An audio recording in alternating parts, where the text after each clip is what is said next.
অপেক্ষা আর আশ্বাসের বাঁধ ভেঙে এবার কি তবে মানুষের ক্ষোভ আছড়ে পড়ছে রাজপথে?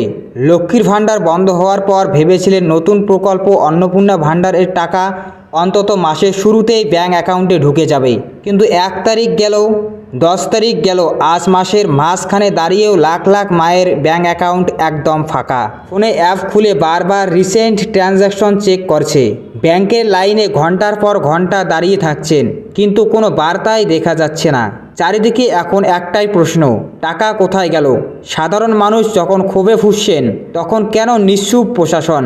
চলুন অন্নপূর্ণা ভাণ্ডার ঘিরে চলা সমস্ত জল্পনা এবং সাধারণ মানুষের ক্ষোভের আসল সত্যটা বিস্তারিত জেনে নেই। বর্তমানে হাটে, বাজারে, বাসে, ট্রেনে কিংবা পাড়ার মোড়ে একটাই আলোচনার বিষয়, অন্নপূর্ণা ভাণ্ডারের টাকা কেন এলো না?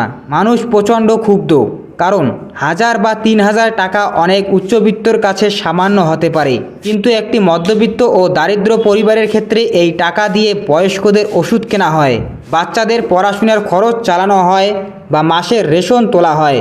নির্দিষ্ট সময়ে টাকা না পাওয়ায় হাজার হাজার পরিবারের মাসিক বাজেট পুরো ওলটপালট হয়ে গেছে।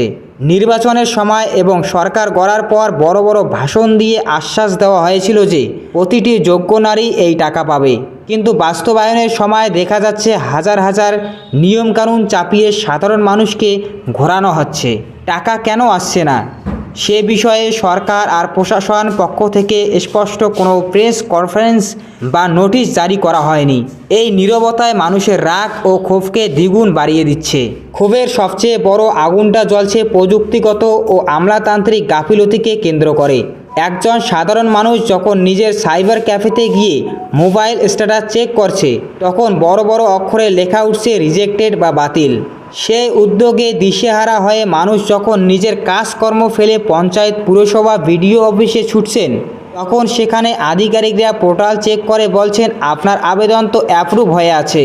এখন প্রশ্ন হলো, সাধারণ মানুষ কাকে বিশ্বাস করবে? যদি আবেদন অ্যাপ্রুভ হয়ে থাকে তবে অনলাইনে রিজেক্টেড কেন দেখাচ্ছে? আর যদি রিজেক্ট হয়ে থাকে তবে সরকারের খাতায় অ্যাপ্রুভ কেন?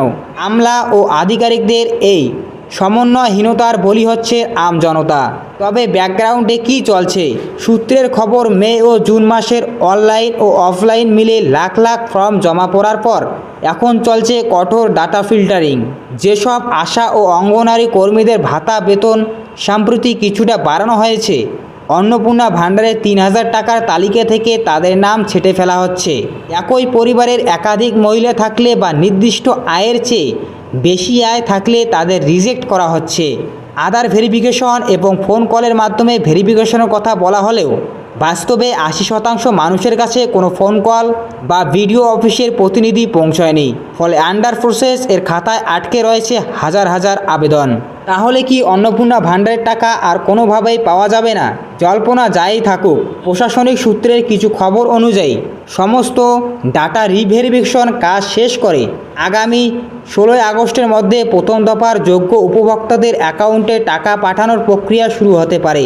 এর মধ্যে না হলেও আগামী 20 আগস্ট এর আগেই বেশিরভাগ ছাঁটাই মুক্ত ও যোগ্য উপভোক্তার অ্যাকাউন্টে টাকা ক্রেডিটের লক্ষণ দেওয়া হয়েছে।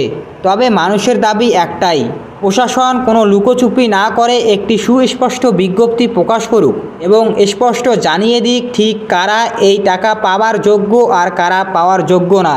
সরকার যদি সত্যি মানবিক হয় তবে গ্রাউন্ড লেভেলের এই মানুষের ক্ষোভ ও কান্না অবিলম্বে দূর করা উচিত। কেবল কথার আশ্বাসে পেট ভরে না, নীতি ও বাস্তবায়নের মিলটা থাকাও অত্যন্ত জরুরি। আপনার অ্যাকাউন্টে কি অন্নপূর্ণা ভাণ্ডারের টাকা এসেছে, নাকি আপনার স্ট্যাটাসও রিজেক্টেড বা আন্ডার প্রসেস দেখিয়ে আপনাকে ঘোরানো হচ্ছে? এই অন্যায়ের বিরুদ্ধে আপনার মতামত ও আপনার জেলার নাম নিচে কমেন্ট বক্সে অবশ্যই লিখে জানাবেন। ভিডিওটি ভালো লাগলে ভিডিওটিতে অবশ্যই লাইক দেবে, চ্যানেলটি সাবস্ক্রাইব করে আমার পাশে থাকবে। ধন্যবাদ, ভালো থাকবেন, সুস্থ থাকবেন।